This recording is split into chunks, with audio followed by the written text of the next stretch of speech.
기숙사 혹은 자취. 간호학과 힘들다던데 괜찮을까요? 입학 전에 무슨 공부해야 될까요? 남녀 성비가 어떻게 되나요? 실습은 어떻게 이루어지나요? 안녕하세요, 여러분. 저는 19학번 간호학과에 재학 중인 스마트 홍보단 학생입니다. 오늘은 많은 학생들이 궁금해할 만한 질문들을 조금 정리를 해와서 대답을 해보려고 해요.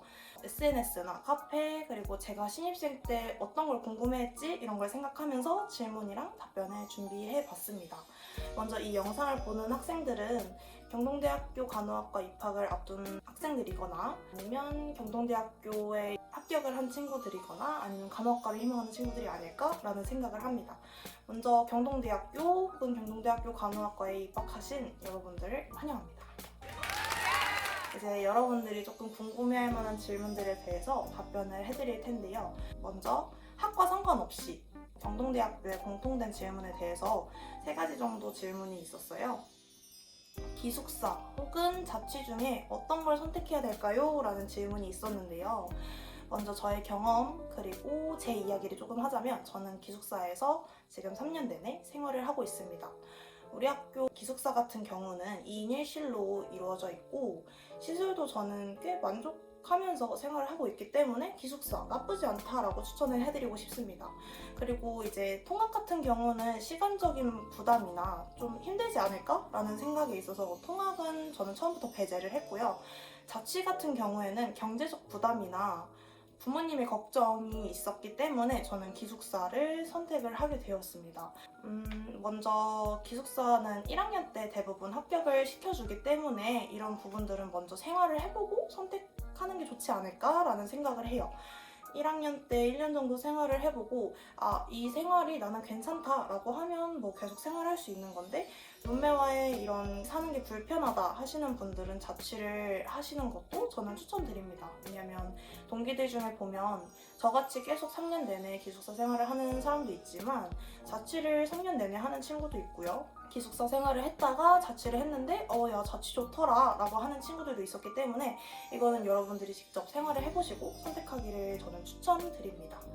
그리고 이제 1학년 친구들이 질문이 좀 많이 해줬던 건데 2학년 때 기숙사 많이 떨어진다는데 성적 저 낮은데 괜찮을까요? 이런 질문들도 되게 많이 있었어요. 이거는 성적 물론 중요합니다. 성적은 사실 어딜 가나 중요하지만 기숙사 입사할 때는 오로지 성적만으로 판단을 하는 것이 아니고 이제 거리 점수라든지 뭐 상점, 벌점 이런 것들도 반영이 되기 때문에 너무 성적이 낮다고 해서 걱정 안 하셨으면 좋겠어요. 그래도 불안하다 하시면 저는 상점 열심히 모으시는 걸 추천드리겠습니다. 그리고 두 번째로 교통편은 좋은 편인가요? 라는 질문이 있었어요. 이게 아무래도 학교의 위치가 원주 시내랑은 조금 거리가 있다 보니까 교통편이 아무래도 서울에 살던 친구들 혹은 원주 살던 친구들도 불편할 수 있습니다. 근데 저희 학교 같은 경우는 원주 순환 셔틀버스가 계속해서 다니고 있고 통학버스도 되게 많이 있어요. 여주 가는 버스도 있고 춘천 가는 버스도 있고 신도림, 뭐 인천 다 갑니다. 여러 군데로 많이 통학버스가 있기 때문에 통학하는데도 크게 어려움은 없을 수 있어요. 홈페이지에 가면 버스에 대한 정보도 알아볼 수 있으니까요. 홈페이지 많이 참고해 주시면 감사할 것 같습니다. 그리고 이제 내년부터는 저희 교내에서 다니는 셔틀버스가 공짜로 운영이 된다고 합니다. 그렇기 때문에 많이 부담도 없어지지 않을까라고 저는 생각을 해봅니다. 그리고 세 번째로는 노트북, 아이패드 혹은 탭 필요한가요? 라고 질문을 많이들 하시는데 먼저 노트북은 여러분 필수입니다. 왜냐면 저희가 과제를 막 어마무시한 걸 하진 않지만 그래도 노트북이 꼭 있어야 할 수 있기 때문에 노트북은 여러분 필수고요. 아이패드나 탭은 선택사항이라고 말씀드리고 싶어요. 노트북도 막 추천 이런 거 해주세요 막 이런 거 올라오는데 저는 그냥 무조건 가벼운 거 추천드리도록 하겠습니다. 왜냐면 저희가 디자인이나 공대에 있는 학생들처럼 대단한 프로그램을 돌리는 게 아니기 때문에 가벼운 거 추천드립니다. 그리고 아이패드랑 탭 같은 경우는 저는 아이패드를 사용하고 있기 때문에 사도 나쁘진 않다라고 추천해드립니다. 근데 이것도 학교 생활을 한번 해보시고 자신이 스스로 판단을 해보셨으면 좋겠어요. 왜냐면 동기들 중에는 나는 연필로 쓰면서 공부를 하는데 아이패드를 사는 게 좋은가? 하면서 안 산 친구들도 많기 때문에 이건 자기의 공부 습관에도 좀 잘 비교를 해서 구매하는 거를 저는 추천드립니다. 그리고 이제 간호학과에 대한 질문들에 대해서 답변을 해드리도록 하겠습니다. 간호학과 입학을 앞둔 학생들이라면 간호학과 힘들다던데 괜찮을까요? 라는 마음이 많이 들 수도 있어요. 이런 질문을 많이 듣기도 하고 저도 고등학교 3학년 때 입학을 앞두고 많이 했던 것 같아요. 간호학과 붙긴 했는데 괜찮을까? 이런 생각을 좀 많이 저도 했던 것 같은데 일단 간호학과 힘들 수 있습니다. 고등학교 3학년 때와 같은 생활이 조금 1학년 때는 괜찮을 수 있지만 점점 학년이 올라갈수록 고3과 같은 생활이 연장선으로 이어질 수 있다라고 저는 말씀을 드리고 싶습니다. 물론 일반 대학에 다니는 학생들도 대학 생활하는데 힘들 수 있지만 간호학과는 공부량도 많고 실습도 나가야 되고 그렇기 때문에 더 힘들 수 있다는 것을 조금 생각을 해두고 오셨으면 좋겠어요. 그래서 많은 친구들이 간호학과 간 거 후회 안 해? 후회 안 하세요? 라는 질문을 받았을 때 저는 후회하진 않아요. 이 학교를 온 것도 후회하지 않고 간호학과를 온 것도 후회하진 않아요. 왜냐면 저는 고등학교 때부터 간호사라는 직업을 꿈꿔왔고 실제로 이 학교에 와서 되게 좋은 수업을 들었고 되게 좋은 교수님들을 많이 만났고 굉장히 좋은 실습 환경에서 배울 수 있었기 때문에 저는 후회하지 않습니다. 그리고 저 문과인데 괜찮을까요? 상관없나요? 라는 질문도 되게 많이 있는데 자기는 수학을 못한다. 이과에 완전 소질이 없다. 라는 친구들도 분명히 있을 텐데 저는 괜찮다고 생각해요. 왜냐면 저희는 차근차근 처음부터 다 알려주고 그렇게까지 이과 학생들을 요하는 그런 과목들이 막 있진 않아요. 물론 필요할 수는 있어요. 그래서 이제 많은 친구들이 또 물어보는 게 입학 전에 무슨 공부해야 될까요? 라는 질문도 있는데 저는 최대한 여러분 입학하기 전까지는 많이 노세요 라고 말씀을 드리고 싶지만 그럼에도 불구하고 많은 학생들이 불안해서 질문을 하는 거기 때문에 그거에 대한 답변을 드리자면 생물학 그리고 화학에 대해서 조금 예습을 하고 오시면 좋아요 라고 말씀을 드리고 싶어요. 왜냐면 1학년 때 생물학을 듣고 화학 과목을 듣는데 이게 3학점짜리이기 때문에 조금 커요. 그리고 문과 학생들이 배우기에는 조금 어려워하기도 하고 저도 이과임에도 불구하고 저도 되게 어려워했고 문과 학생들은 되게 어려워했기 때문에 방학을 이용해서 공부를 하고 싶다 한다면 생물학과 화학 공부를 하고 오시는 거를 저는 적극 추천합니다. 그렇기 때문에 문이과는 상관이 없지만 조금의 예습은 필요할 수 있다. 그리고 예습을 하지 않아도 괜찮을 수 있지만 그렇다면 학기 중에 수업을 들으면서 틈틈이 복습을 하고 준비를 해야 될 것이다 라고 저는 말씀을 드리고 싶습니다. 그리고 남녀 성비가 어떻게 되나요? 라고 많이들 질문을 하세요. 지금 계속해서 남학생들이 늘어나고 있는 추세이고 남자 간호사들이 많이 늘어나고 있기 때문에 이런 질문도 있을 것 같은데 먼저 저희 학교 학생들이 수가 되게 많은 편이잖아요.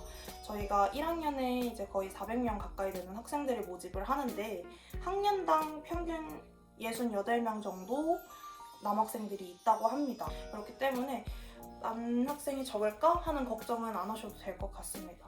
그리고 만학도 혹은 편입생 많은 편인가요? 라고 질문도 많이 있는데요. 일단 간호학과 특성상 많다고 저는 생각을 하기 때문에 지금 내가 막 나이가 30, 40인데 하물며 50인데 간호학과를 가는 게 맞을까? 라고 고민을 하시는 분들도 분명히 계실 거라고 생각을 합니다. 그렇지만 저는 늦지 않았으니까 오셨으면 좋겠어요. 저희 반에도 편입생 분들이 꽤 있는데 30살이신 분들도 있고 저희 어머니 세대인 분들도 계세요. 힘들 수 있겠지만 되게 열심히 하시고 실제로도 잘 하시기 때문에 여러분 늦지 않았으니까 꼭 오셨으면 좋겠고 저희 학교가 또 편입생한테 등록금을 조금 면제를 해주는 그런 것도 있기 때문에 잘 알아보시고 준비를 잘 하셔서 저는 꼭 오셨으면 좋겠습니다. 그리고 저희 학교가 교직 이수가 있는 편인데 추천하시나요? 비추천하시나요? 라는 질문도 있었어요. 일단 저희 학교 교직 이수는 1년에 20명씩 선발을 합니다. 저희 학교가 정원이 많은 편이기 때문에 다른 학교에 비해서 굉장히 많이 선발을 하는 편이에요. 저는 기회가 된다면 하고 싶다는 생각이 든다면 무조건 하셨으면 좋겠어요. 안 되더라도 그냥 해보는 게 좋지 않을까? 라는 생각을 하기 때문에 저는 한 번쯤 기회가 있다면 시도를 하시는 것을 저는 추천하고 싶습니다. 그리고 실습은 어떻게 이루어지나요? 와 같이 실습과 관련된 질문들이 정말 어마무시하게 많았는데요. 저희 학교 실습 환경이 되게 잘 되어 있는 편이에요. 시뮬레이션 실습실도 그렇고 그냥 교내 실습실도 그렇고 되게 잘 돼 있어요. 그렇기 때문에 실습하는 데는 정말 최적의 환경이 아닐까라고 저는 생각을 하는데 일단 실습은 주로 2학년 때는 기본 과목에 대한 것들을 실습을 해요. 그래서 그런 것들을 교내에서 실습을 한 후에 3학년 때 이제 임상으로 병원으로 나가게 되는데요. 3학년 때 나가게 되는 실습 병원들에 대해서도 질문이 되게 많은데 저희 학교가 아무래도 원주에 있다 보니까 이제 원주의 실습 병원을 나가기도 하고 저희 학교에는 또 수도권 학생들이 많이 다니기 때문에 서울, 경기도, 인천 이런 수도권에 있는 병원이랑도 많이 협약을 해서 나가고 있는 편입니다. 그리고 또 많이 걱정을 하시는 게 저는 서울 사는데 원주로 나가면 어떡하죠? 저 원주 사는데 서울, 경기 이렇게 수도권으로 나가면 어떡하죠? 라는 고민들도 많이 하세요. 근데 대부분 실습 병원들이 정해질 때 최대한 교수님들이 거리를 고려를 해서 배정을 해주시기 때문에 너무 걱정은 안 하셔도 되지만 일부는 그렇게 배정을 받을 수도 있다라는 거를 조금 알고 계시면 좋을 것 같습니다. 그리고 3학년 때는 이제 방학부터 학기 2개월을 해서 그렇게 해서 실습을 4개월 동안 3군데를 나갑니다. 1학기 때 3번, 2학기 때 3번 이렇게 나가는데요. 이제 그렇게 되다 보니까 이론을 한 학기에 2달씩, 2개월씩 나와서 이론 수업을 하게 되는 거예요. 그거를 이제 저희는 더블 수업이라고 합니다. 쉽게 생각해서 4개월 동안 나갈 이론을 2달 동안 나간다라고 생각하시면 될 것 같아요. 그래서 한 달 수업 나가고 중간고사 보고 한 달 수업 나가고 기말고사 보고 이렇게 진행이 되기 때문에 3학년이 정말 힘들 수 있습니다. 그리고 4학년 때도 실습을 나가게 되고 이제 4학년 때는 취업 준비, 국시 준비 이렇게 하게 됩니다. 이렇게 해서 좀 여러분들이 궁금해할 만한 주요 질문들에 대해서 답변을 해봤는데요. 이 외에도 궁금한 사항이 있으시다면 댓글로 많이 남겨주시고 많이 물어봐 주시면 또 다음에 기회가 된다면 준비를 해서 영상을 찍어보도록 하겠습니다. 오늘의 영상은 여기까지입니다. 감사합니다.